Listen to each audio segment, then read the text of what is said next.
तो दोस्तों स्वागत है आप सभी का हमारे चैनल की एक और कमाल की वीडियो के अंदर। आज की इस वीडियो के अंदर हम बात करने जा रहे हैं कुंग फू पांडा 4 के बारे में। कुंग फू पांडा 4 मूवी कुंग फू पांडा फ्रेंचाइजी की चौथी मूवी है एंड इस मूवी के अंदर हमें अब तक का बिल्कुल ही नया विलन दिखाया गया है, जो कि बेसिकली एक फीमेल विलन है और उस विलन का नाम है कमेलियन।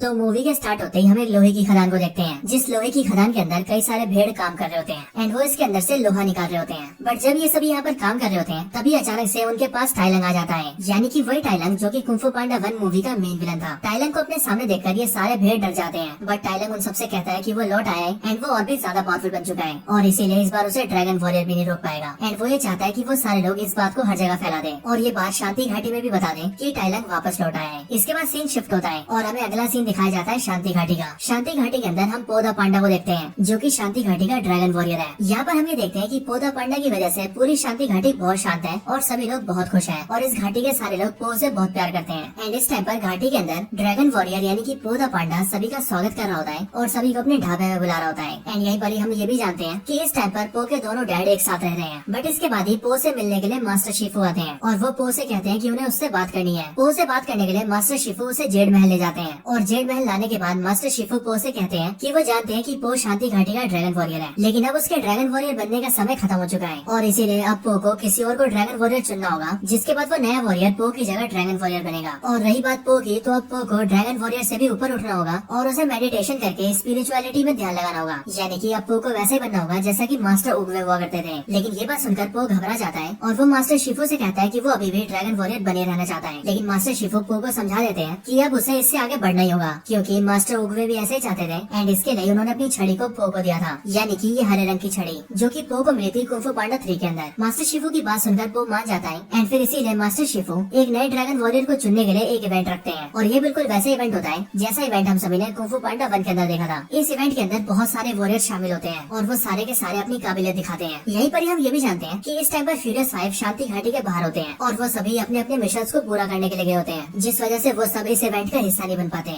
इस पूरे इवेंट के अंदर 5 सबसे काबिल वॉरियर्स होते हैं और मास्टर शिफू पो से कहते हैं कि अब उसे उन 5 में से किसी एक को ड्रैगन वॉरियर चुनना होगा, जिसके बाद वो उसकी लेगेसी को आगे बढ़ाएगा। बट यहाँ पर पो उनमें से किसी को नहीं चुनता और वो खुद को चुन लेता है और वो सभी से कहता है कि मैं ही ड्रैगन वॉरियर हूँ और मैं आगे भी ड्रैगन वॉरियर बने रहना चाहूंगा। बट इसके आगे मास्टर शिफू पो को फिर से समझाता है एंड फिर इसीलिए इस बार पो मान जाता है और वो मास्टर शिफू के कहने पर मेडिटेशन करने लगता है। लेकिन जिस टाइम पर वो मेडिटेशन कर रहा होता है तभी वो ये देखता है कि कोई चुपके से उनके महल के अंदर घुस रहा है एंड फिर इसीलिए पो उसके पीछे अंदर जाता है और अंदर पहुँच के वो ये देखता है कि वो एक फॉक्स है जो कि वहाँ पर कुछ चोरी करने आई है और इसके लिए पो उसे रोकता है और उसे पकड़ लेता है। और क्योंकि वहाँ पर वो चोरी करने के लिए आई थी, इसके लिए पो उसे कैद करवा लेता है। लेकिन जब उस फॉक्स को कैद करके वहाँ से ले जाया जा रहा होता है, उसी टाइम पर पो के पास एक भेड़ आता है और ये वही भेड़ होता है जिसने टाइलंग को देखा होता है। वो भेड़ पो को बताता है कि टाइलंग वापस आ चुका है और उसने बोला है कि इस बार उसे कोई नहीं रोक पाएगा और वो सब कुछ बर्बाद कर देगा। ये सुनकर पो भी घबरा जाता है और वो ये सोचने लगता है कि आखिरकार टाइलंग वापस कैसे आ सकता है। बट यहीं पर हमें देखते हैं कि ये बात फॉक्स भी सुनती है एंड इसीलिए वो पो से कहती है कि तुम्हें पैरों के निशान का पीछा करना चाहिए, शायद तुम्हें उससे कुछ पता लग सकता है। इसके बाद फॉक्स को तो ले जाकर सीधा जेल में डाल दिया जाता है, लेकिन पो के मन में उसकी बात चल रही होती है, वही पैरों वाली बात। एंड इसीलिए पो सीधा उसी लोहे की खदान के पास जाता है जहाँ पर टाइलंग को देखा गया था और वहाँ पर जाते ही पो को टाइलंग के पैरों के निशान दिखते हैं। और जब वहाँ पर पो टाइलंग के पैरों के निशानों का पीछा करता है तब वो ये देखता है कि उसके पैरों के निशान आगे चलकर बदल चुके हैं और वो निशान काफी ज्यादा छोटे हो चुके हैं। ये देखकर पो को कुछ भी समझ नहीं आता, लेकिन वो ये समझ जाता है कि हो ना हो वो फॉक्स टाइलंग के बारे में कुछ न कुछ जानती है। इसके लिए पो सीधा शांति घाटी की जेल में आता है और सीधा उस फॉक्स से मिलता है। यहाँ पर आकर हम ये जानते हैं कि उस फॉक्स का नाम जैन है और वो बेसिकली एक चोर है। यहाँ पर पो जैन से पूछता है कि आखिर वो क्या जानती है, जिस पर वो फॉक्स यानी कि जैन पो को बताती है कि असल में जो टाइलंग जैसा दिख रहा है वो टाइलंग नहीं बल्कि कमेलियन है, लेकिन वो कमेलियन बहुत ही ज्यादा पावरफुल है और वो किसी का भी रूप ले सकती है और उसके जितनी पावरफुल बन सकती है। एंड इसीलिए अब उसका ये प्लान है कि वो सब कुछ बर्बाद कर देगी और फिर वो सब जगह के ऊपर रूल करेगी, यहाँ तक कि शांति घाटी के ऊपर भी। और वो कमेलियन बहुत ही ज्यादा ब्रूटल है। इसके साथ ही फॉक्स पो को ये भी बताती है कि वो ये जानती है कि वो कमेलियन कहाँ रहती है और उस तक कैसे पहुँचा जा सकता है। वो कमेलियन के बारे में जानकर ये समझ जाता है कि उसे कुछ न कुछ करके उस कमेलियन को रोकना ही होगा। एंड इसके लिए वो फॉक्स से कहता है कि वो उसे कमेलियन के पास ले चले। बट फॉक्स उससे कहती है कि ऐसा करने में उसका क्या फायदा होगा, वो तो अभी जेल के अंदर बंद है और इसीलिए अगर वो पो की हेल्प करती है तो भी वो जेल के अंदर ही रहेगी। ये सुनकर पो उसे डील करता है और पो उसे कहता है कि अगर वो कमेलियन तक जाने में उसकी मदद करेगी तो कमेलियन को हराने के बाद वो उसकी सजा को बहुत कम करवा देगा। इसके बाद ही फॉक्स भी इस डील के लिए मान जाती है। बट इतने में ही वहाँ पर मास्टर शिफू आ जाते हैं। मास्टर शिफू ने सारी बातें सुन ली होती है एंड इसीलिए वो पो को मना करता है और वो पो से कहते हैं कि उसे कहीं जाने की जरूरत नहीं है लेकिन पो मास्टर शिफू की बात नहीं सुनता और वो जैन को जेल से निकालकर अपने साथ ले जाता है। यहाँ पर हमें देखते हैं कि पो अपने साथ अपने हरे रंग की छड़ी को भी लेकर आया होता है, यानी कि वही छड़ी जो उसे मास्टर उगवे ने दी होती है। रास्ते में एक साथ होने की वजह से पो और जैन दोनों एक दूसरे से बहुत बातें करते हैं और वो एक दूसरे से हंसी मजाक भी करते हैं। एंड इसीलिए हमें देखते हैं कि वो दोनों एक दूसरे के बहुत अच्छे दोस्त बन जाते हैं और पो को भी जैन के ऊपर पूरी तरह से भरोसा हो जाता है। इसके बाद ही वो फॉक्स यानी कि जैन पो को अपनी स्टोरी बताती है और वो पो से कहती है कि जब वो छोटी थी तब वो अकेली थी एंड इसीलिए ना तो उसका कोई साथी था और ना ही उसका कोई सहारा था। बट उस टाइम पर जिस टाइम पर उसका साथ किसी ने नहीं दिया था तब उसे कुछ चोरों ने पाला था और उन्हीं चोरों ने उसे पाल पोस कर बड़ा किया और उसे सारी चोरियां सिखाई एंड इसीलिए उनसे सीख कर आज वो एक एक्सपर्ट चोर बन चुकी है। इसके साथ ही फॉक्स उसे ये भी बताती है कि उसके वो सारे चोर साथी या फिर यूं कहे उसके सारे चोर फैमिली बिल्कुल उसी सिटी में रहते हैं जिस सिटी में कमीलियन रहती है, लेकिन वो सभी उस शहर के अंडरग्राउंड में रहते हैं। इसके बाद ही वो फॉक्स यानी कि जैन पो को लेकर कमीलियन के शहर पहुंच जाती है, लेकिन वहाँ पर ही वो पहले उसे अंडरग्राउंड ले जाती है एंड उसे अपनी फैमिली और दोस्तों से मिलवाती है, यानी कि वही सब जो कि चोर उचक्के थे। यहाँ पर हमें देखते हैं कि ये सभी देखने में बहुत ही नॉर्मल होते हैं, लेकिन असलियत में ये काफी ज्यादा खतरनाक होते हैं और सब के सब जैन की तरह चोर उचक्के होते हैं। यहाँ पर पो को सभी से मिलवाने के बाद वो पो को लेकर सीधा कमीलियन के महल तक पहुँच जाती है और क्योंकि वो महल में सामने से नहीं जा सकते थे इसीलिए वो महल में चुपके से पीछे से घुसते हैं। वो लोग किसी तरह से महल के अंदर एंटर कर जाते हैं, लेकिन जैसे ही वो लोग एंटर करते हैं वैसे हम ये देखते हैं कि वहाँ पर उनके सामने बहुत सारे क्रोकोडाइल सोल्जर्स होते हैं जो कि बेसिकली कमीलियन के सोल्जर्स होते हैं। बट इस टाइम पर वो सारे के सारे सो रहे होते हैं एंड इसीलिए जैन और पो चुपके से वहाँ से आराम से जाने लगते हैं। लेकिन तभी यहाँ पर पो की एक हरकत की वजह से वो सारे के सारे जाग जाते हैं और पो और जैन का पीछा करने लगते हैं,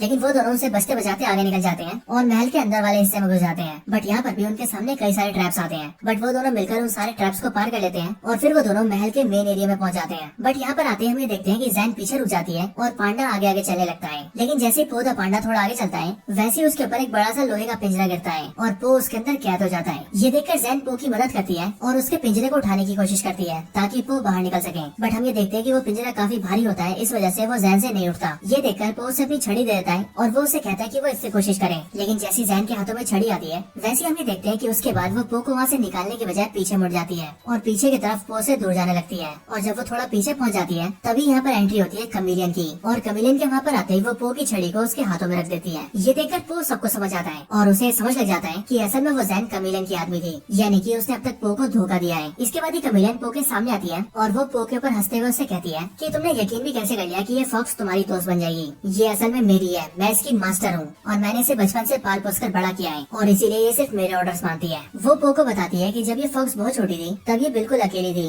लेकिन जब मेरी मुलाकात इससे हुई तब मैंने देखा कि ये छोटी तो है लेकिन इसके अंदर हिम्मत बहुत है और इसके अंदर कोई भी इमोशंस नहीं है एंड इसके लिए मैंने इसे पाला पोसा और अपने लिए तैयार किया और इसीलिए आज ये मेरे काम आ रही है। लेकिन जिस दिन ये मेरे काम आना बंद हो जाएगी उस दिन मैं इसे बाहर फेंक दूंगी। यहीं पर हमें देखते हैं कि ये सारी बातें वो फॉक्स भी सुन रही होती है एंड इसीलिए वो समझ जाती है कि उसकी मास्टर कमीलियन ने अब तक उसका सिर्फ इस्तेमाल किया है और इसीलिए उसने जो भी किया वो गलत किया है। बट यहाँ पर पो जो कि कमीलियन की सारी बातें सुन रहा था वो कमीलियन से पूछता है कि आखिरकार वो ये सब क्यों कर रही है और उसकी इस छड़ी को लेकर उसका मकसद क्या है। ये सुनने के बाद कमीलियन पो को बताती है कि असल में वो भी बिल्कुल उसकी तरह है, क्योंकि वो भी पहले बिल्कुल भी कम्फू नहीं जानती थी, लेकिन उसे कम्फू सीखना था। पर कम्फू सीखने के लिए वो जितने भी मास्टर्स के पास गई थी उन सभी मास्टर्स ने उसे ये बोलकर भगा दिया कि वो बहुत ही छोटी और कमजोर सी है एंड इसीलिए वो कम्फू नहीं सीख सकती। बट ये सब सुनकर उसे बहुत गुस्सा आया और इसके लिए उसने मैजिक को सीखा एंड इसीलिए आज वो मैजिक को सीखकर इतनी काबिल हो चुकी है कि वो किसी के भी रूप में ट्रांसफॉर्म हो सकती है। लेकिन फिर इसी के आगे कमीलियन पो को बताती है कि वो बेशक से किसी के भी रूप में ट्रांसफॉर्म हो पाए, लेकिन तब भी कम्फू एक अलग चीज है और क्योंकि वो कम्फू नहीं जानती इसीलिए वो किसी के रूप में तो ट्रांसफॉर्म हो सकती है बट उसके जितनी पावरफुल नहीं हो सकती। और इसके लिए उसे पो की हरे रंग की छड़ी चाहिए थी,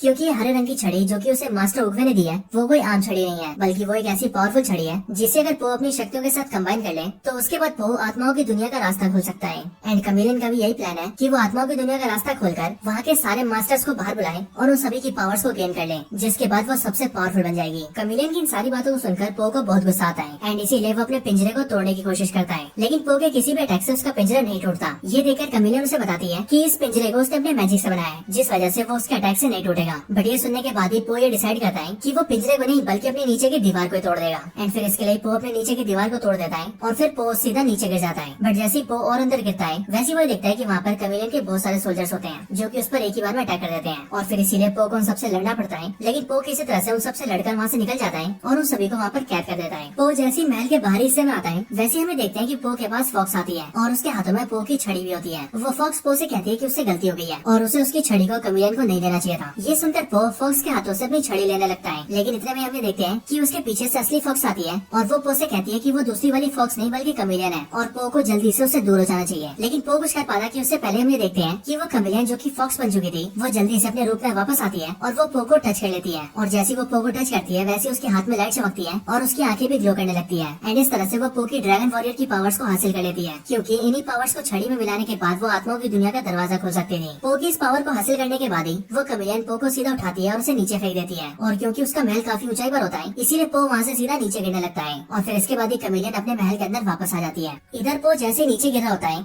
वैसे थोड़ा नीचे गिरते ही हम ये देखते हैं कि उसे किसी ने पकड़ लिया है और उसे पकड़ने वाले और कोई नहीं बल्कि उसके दोनों डैड्स होते हैं। उन्हें वहाँ पर देखकर पो शॉक हो जाता है और वो उनसे पूछता है कि वो यहाँ पर कैसे आए, जिस पर वो दोनों पो को बताते हैं कि उन दोनों को पो की चिंता थी इसीलिए उन दोनों ने उसका पीछा किया और वो लोग यहाँ पर आ गए। इसके बाद पो अपने दोनों डैड्स को सारी बातें बताता है और वो उनसे ये भी कहता है कि किस तरह से कमिलियन ने उसकी छड़ी को छीन लिया है। बट उसके दोनों डैड उसे ये कहते हैं कि उससे लड़ना बहुत खतरनाक है, इसीलिए पो को उन दोनों के साथ वापस चलना चाहिए। लेकिन पो ये डिसाइड करता है कि वो उस कमिलियन को रोकेगा और जो उसने गलती की है उसे ठीक करेगा। एंड इसके लिए पो उसे रोकने के लिए वापस महल में ऊपर आने लगता है। इधर महल के अंदर हम ये देखते हैं कि अब कमिलियन के पास पो की छड़ी और पो की ड्रैगन वॉरियर्स की पावर्स भी थी, यानी कि ड्रैगन वॉरियर की पावर्स का वही हिस्सा जिस पावर के हिस्से को छड़ी में मिलाते ही वो आत्माओं की दुनिया का दरवाजा खोल सकती थी। एंड इसके लिए कमिलियन ऐसे ही करती है और वो छड़ी की मदद से आत्माओं की दुनिया का दरवाजा खोल देती है और फिर वो आत्माओं की दुनिया से टाइलंग को बाहर बुलाती है। टाइलंग जैसी बाहर आता है वैसे वो कमिलियन के हाथों में पो की छड़ी देखता है और इसीलिए उस छड़ी को देखकर वो कमिलियन से पूछता है कि ये पो की छड़ी उसके हाथों में कैसे आई, जिस पर कमिलियन उसे बताती है कि इस छड़ी को उसने पो से लिया है। बट ये सुनते ही टाइलंग उससे कहता है